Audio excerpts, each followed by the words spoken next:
Medical కాలేజీల ప్రైవేటీకరణను వ్యతిరేకిస్తూ సంతకాలు తీసుకున్న ప్రతులను పార్వతీపురం మన్యం జిల్లా కురుపాంకు వైసీపీ నాయకులు చేర్చారు. వాటన్నింటినీ వాహనంలో నింపి విజయవాడకు తరలించేందుకు సిద్దం చేశారు.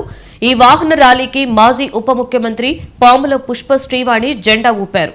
కురుపాం నియోజకవర్గంలో సుమారు 55,000 ప్రతులను జిల్లా కేంద్రానికి తరలిస్తున్నామని పుష్ప శ్రీవాణి చెప్పారు. నిధులు లేవన్న కారణంతో ప్రభుత్వ మెడికల్ కాలేజీలను ప్రైవేటీకరించడం అన్యాయమని ఆమె ఆరోపించారు.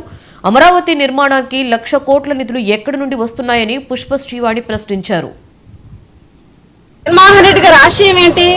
ప్రభుత్వ మెడికల్ కాలేజీలు తీసుకొచ్చి ప్రజలకి మంచి చేయాలనుకుంటున్నారు.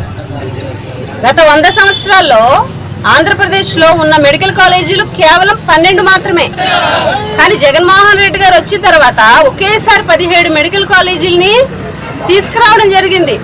అంటే 100 సంవత్సరాల్లో ఎవరు కూడా పేద ప్రజలకి ఉచిత వైద్యం, ఉచిత వైద్య విద్య అందించాలని చెప్పి ఆలోచించలేదు ఒక జగన్మోహన్ రెడ్డి గారు తప్ప.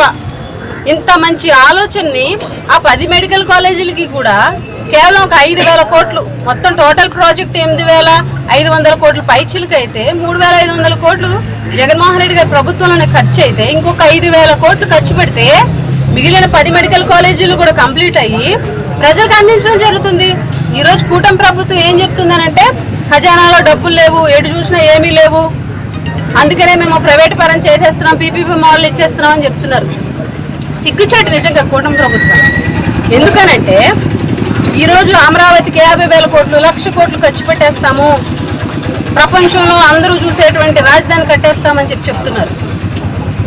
మరి ఈరోజు 1,00,000 కోట్లు